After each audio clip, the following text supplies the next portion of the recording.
If you have been following League esports, you have definitely heard of NA Jayce, or how nobody should play Nidalee except for Canyon, who literally has a world championship skin for her. But what makes these champions seem so illegal for Western teams to play? The short answer is that poke champions like Nidalee and Jayce have no CC, so to maximize their value, players have to poke a lot and weave in and out of fights with insane dexterity. They are not like simple CC champions like Amumu and Malphite that dominate your bronze solo queue games. This video will be the first in a two-part series that analyzes how the best teams in the world play poke comps. First, we'll explore why Korean teams can navigate poke comps so well, and in the next video, we'll look at LEC teams and see how they crumbled at each attempt to play poke comps. All LCK teams, not just Canyon's team GenG, can play poke comps, and this further convinces me of the massive skill gap between the East and the West. With that said, let's jump into our analysis of LCK teams playing poke. Rule number 1 of poke comps is to group at objectives early, and rule number 2 is to avoid getting engaged upon. Dance as long as you can in order to get as much poke as you can, so that the opponents are chunked and they have no choice but to give up the objective. This way, the best fight is no fight at all. As you can imagine, this takes insane discipline. Something else I want to point out is that many poke champions have an uncanny ability to engage, ironically enough. Think about it. Jayce, Nidalee, Kai'Sa, Maokai. If they wanted to, they can jump in and kill you. And knowing exactly when to go in, whether it's because the opponents are sufficiently chunked or because the opponents are threatening a flank, is a crucial decision that makes or breaks poke comps. We start our analysis by looking at how DRX plays poke comps. DRX is a middle-of-the-pack LCK team, yet they can play poke comps really well, unlike all other Western teams.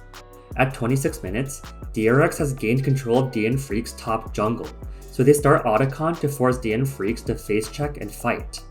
The DN Freaks make the safe choice to walk to Otacon through top lane, so that they don't face check anything, and once they arrive, notice how DRX have completely gotten off of Otacon. This is because they know they have to poke before fighting, and the poke war begins now. Berserker gets impatient and he throws his Astral immediately, only to eat a Nidalee spear that was mostly invisible because it was hidden by the thick wall. And Lazyfield then gets an insane Israel ult that chunks Berserker to 1/3 HP. This is the kind of poke war that makes LCK teams so deadly if they can play poke comps well. Berserker is healed back to half HP with Redemption, and once again, DRX start Otacon to force DN Freaks to stay around. And after a bit of dancing, Piosik eats a free spear, and Bulldog eats a free Braum Q. Sponge's spears are just magnetic, and he hits another one on life. They continue to hit Otacon, and DN Freaks are pissed off now. Piosik has had enough, and he flash roots Lazyfield, only to be dragged a mile away, since Lazyfield just flashes to safety. Life follows up with a 4-man flash Seraphine ult, as well as a 2-man root with Seraphine Yi, but DRX just shrug it off with Onda's Braum ult and Braum shield, and Rich's tanky Cassante. Yukel and Dudu then join the fight and Piosik is deleted. His engage was a noble attempt, but DRX just had way too much peel. DRX are feeling themselves, and they think they can continue to chase DN Freaks, but Ondel gets too antsy and he falls for free. This illustrates the extremely delicate nature of poke comps. You may think you've won the team fight, but if you overchase, you can throw the entire fight. In the remaining 4v4, DRX starts Otacon once again, with Lazyfield guarding the entrance and poking DN Freaks as they try to get closer. Lazyfield gets an insane poke onto Bulldog, and the rest of DRX complements this aggression, and they get a kill on Bulldog. This fight has lasted so long that Life used Redemption twice, but it's not enough, and finally, DRX get Otacon after this crazy long poke war. But this is exactly how poke comp should be played. Well played to DRX. In their next series against BNK, DRX runs a poke comp once again, and this fight looks exactly like the last example. They start Otacon after clearing vision, and BNK nervously face check and try to contest Otacon. BNK are so late to Otacon that by the time they arrive, it is already below half HP. Vikla and Diablo make the safe choice of arriving from top, but Kellen gets desperate and tries to gain control of the tri-bush. But this is a novice mistake, and he eats crazy poke from DRX and has to back off. But what's even crazier is that Andal has a counter to the safe pathing from Vikla and Diablo. He is already positioned in the top bush, ready for a surprise engage. DRX knows that Clear is teleporting for a flank angle, so although it is usually recommended to wait and poke before you engage, Andal makes the bold call to engage on Vikla while the rest of BNK is out of position. And like I said earlier, Nidalee, Jayce, and Kai'Sa are shockingly good at engaging, even as poke champs. Kai'Sa ult and Jayce Q forces Vikla to flash away, and from the small engage, Vikla and Kellen are both brought to half HP.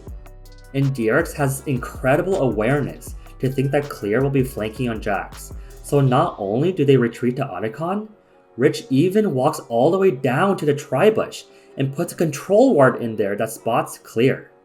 DRX are positioned perfectly, with Rich guarding Clear's flank, Ucal off on the top side, and Sponge, Lazyfield, and Andal still leashing Otacon at 4k HP. But Vikla was able to base and regen and TB back to the fight. So DRX make the call to reset Otacon and play the poke war once again. Luckily for DRX, Clear isn't aware that DRX knows that he is going for the flank, and Rich punishes Clear super hard for this. Clear jumps to safety, and DRX are ready for their second rodeo. They are all full HP, while Clear, Raptor, and Kellen are all at half. They start Otacon again, and after some dancing and an awkward Rift Herald crash, something super coincidental happens. Andal picks a fight with Kellen off on the side, and Kellen returns with Zenith Blade. But little does he know, Ucal is right behind Andal, so Kellen unknowingly jumps on Ucal and is suddenly out of position. Kellen then falls, but from the way DRX stalled, Sponge landed a spear on Raptor that sends him packing. So despite the mishap from Kellen, DRX still played this poke war incredibly patiently, and they are rewarded with a free Otacon buff once again. Remember, DRX are just a middle of the pack LCK team, and they have the ability to play this patiently and with this much coordination. This is actually crazy.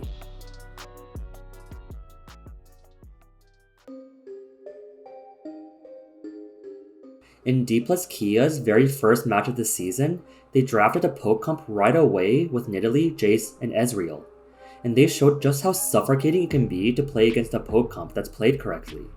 At 20 minutes into the game, Otacon has just spawned, so Dplus KIA immediately fights over control of T1's jungle.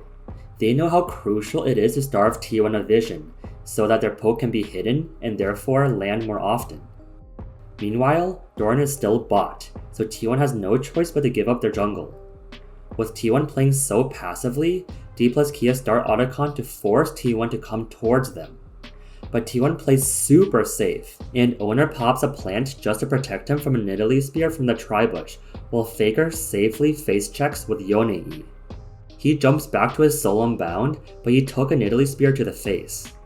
T1 has made no progress getting through the tri-bush, and Dplus KIA have already gotten Otacon to half HP. They are seriously putting T1 in a dire situation, and KIA eats a shock blast while he desperately makes his way to Otacon. Finally, Doran TPs to Otacon so that he can face check the tri-bush and tank any incoming poke. And Doran gets a nice Gragas ult that catches Barrel, setting up a pick for Owner and Faker. But aiming strikes back with a huge Ezreal ult that chunks Owner and Faker. As Otacon is nearly about to die, Barrel decides to sacrifice himself to prevent a possible steal from Owner. And meanwhile, Showmaker throws more poke at Guma and KIA. Dplus KIA gets a free Otacon, just in time to save Barrel. And Siwu jumps on Owner, who was softened from eating so much poke. KIA also dies from eating poke, and notice that he only died from Showmaker. And the rest of T1 barely make it out alive. Dplus KIA punished T1 so hard for conceding their jungle vision, and T1 felt so much regret as they ate poke after poke trying to reclaim it. In their match against the current LCK champions Hanwha Life, Dplus KIA doubled down on their poke comp with Rumble, Nidalee, Poke Varus, and Maokai support. This team comp can poke you and CC you from a screen away, and ARAM players know how much of a nightmare it is to play against this comp. At 30 minutes into the game, Dplus KIA have setup advantage in the river, and they look to maximize this by poking Hanwha Life before they even arrive. Just when Dragon spawns, Hanwha Life are making their way to the fight through bot lane and tribush, and notice, only Showmaker is on Dragon as Yone, while the other 4 poke members are guarding the tribush. This is perfect positioning, because Yone can easily charge up his Q3 on Dragon while looking to engage at an off angle. Yone also has great DPS on Dragon that may force Hanwha Life to eat unnecessary poke just to get in range for a steal. Hanwha Life sends Viper and Delight to make space for the rest of the team to enter through the tribush without taking too much poke, but Peanut is still punished by a Varus Q, and he is punished once again by Varus E. Dplus KIA makes an important call to fall back on Dragon and rush it down, and Peanut has no choice but to flash into the pit and risk his life for a Dragon steal. But luckily enough for Dplus KIA, they win the smite fight. But as we shall see, forcing Peanut to flash into the pit gives Dplus KIA a massive positional advantage, so regardless of who got Dragon, Dplus KIA is very happy with the current situation. Beryl is knocked away by Poppy ult, but Aiming uses Varus ult to stop the rest of Hanwha Life from defending Peanut. As the chain of corruption spreads from Jayce to Viper and Delight, Viper is forced to cleanse, and Delight takes massive poke from Varus Q and Rumble ult that kills him. The Varus ult gets insane value here, as a third tick of the ult roots Peanut as well. And now, Hanwha Life are desperately running away, since Beryl is about to rejoin the fight. Dplus KIA are now in a 5v4 with full health bars against chunked Hanwha Life members, so they change gears and want to force a re-engage. So, Siwoo flashes forward with Rumble Q that is melting Jayce and Zeka, and his Zhonya's is able to buy so much time and space for Aiming to get insane Varus poke onto Zeka. Meanwhile, Beryl uses Maokai ult, and Lucid jumped over the Dragon Wall looking to cut off Hanwha Life's escape path and corner them. Zeka has no choice but to delay his own death with Zhonya's, and the remainder of this teamfight is just hunting season for Dplus KIA. Viper walks upwards and is gunned down by Aiming, while Peanut and Jayce are chased down by Lucid and Showmaker. This teamfight was a beautiful display of the duality of a poke comp. First, play patiently and poke like crazy, and once the enemies are low enough, you go all in and chase them down. Finally, let's analyze Canyon, the Nidalee King, and how GenG plays poke comps. Like every other clip we've seen, GenG keeps the same fundamentals. They make sure to arrive at the objective first to poke. Chovy is doing his usual thing of farming top wave, while Ruler and Canyon start Otacon before Hanwha Life arrives. But notice a subtle behavior change of Canyon and Ruler as soon as Hanwha Life gets here. They stop hitting Otacon and immediately walk up to start throwing poke at Hanwha Life. The poke dance begins, and GenG keeps Otacon leashed at half HP, but Jayce tries to counter the poke comp with a flank, so he takes the Hex Tech portal. But GenG immediately realize this, and they send Keen to defend against Jayce. Now, it's a clear 4v4 between the poke champs, and a 1v1 between the top laners off in a distance. So Ruler cranks up the pressure and uses Ashe ult to stun Peanut, followed by massive poke from Canyon's Nidalee Spear, Chovy's Severing Bolt, and Dural's Leona ult. Delight tries to save Peanut with Bard ult, and it does nullify Chovy's Hui ult, but Chovy gets an easy Hui root once Peanut gets out of the stasis. Once Peanut dies, and Canyon uses Zhonya's to save himself, GenG has a clear numbers advantage that should force Hanwha Life to retreat. The 1v1 between the top laners merges with the rest of the fight, but Jayce falls since his team was losing the poke war. GenG then zones the rest of Hanwha Life, and they get a free Otacon GA buff. Later this game, Chovy does a classic Chovy move of using TP to maximize side lane farm, but Hanwha Life uses this opportunity to force Baron. Chovy is so sad because he can't farm like he wanted and is sprinting his way to Baron. But luckily for GenG, if your opponents are doing Baron, not only are their resistances shredded by Baron, but their positioning is also very limited. With everyone on Hanwha Life scrunched up in the Baron pit, Canyon gets a nice Nidalee spear onto Viper, and it's already looking shaky for Hanwha Life. The continued poke from Leona ult is enough for Hanwha Life to give up Baron control, and GenG are more than happy to keep Baron leashed and continue the poke war. Chovy finally arrives, and both teams are preparing for a smite fight between both junglers, but instead of leaving it up to chance, GenG strikes first. Keen Flash stuns Zeka, but he's immediately met with tons of damage from Hanwha Life that forces him back. It's easy to think that this engage was too early by Keen. He should have waited for his teammates to get more poke first, right? Usually this is true, but Keen's engage was a rather soft engage. He went in, but had the resources to jump out as well. And notice that his pressure forced Hanwha Life to retreat, which makes them more likely to take poke from Canyon. And sure enough, Canyon's spear tags Delight. Meanwhile, Jayce's flank is also being punished with poke from Ruler and Chovy. It seems like GenG are winning with poke on two fronts.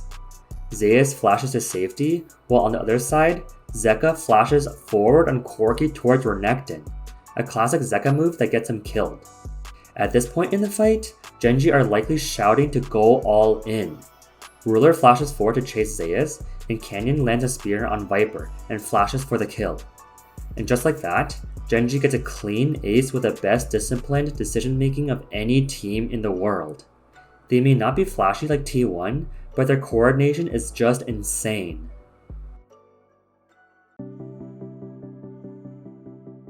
While most LCK teams show that they can play poke comps really well, even the best teams make mistakes. The biggest upset of the season so far has to be OK Bro defeating GenG, and funnily enough, it was when GenG played a poke comp. In this game, GenG had everything going for them: Infernal Soul and Baron buff. Sieging has never been easier. Just poke and don't get caught. But Chovy's Yone E baits Ruler to think that he is safe walking up. And without any hesitation, Palu and Hambak both flash engage onto Ruler, who is in front of his whole team. Ruler then gets deleted, and Chovy and Duro fall right afterwards. This whole time, Keen has to be mauling, telling his team to just wait as he pushes mid. This game ends tragically as Canyon gets caught in his own jungle, and the whole poke comp just falls apart.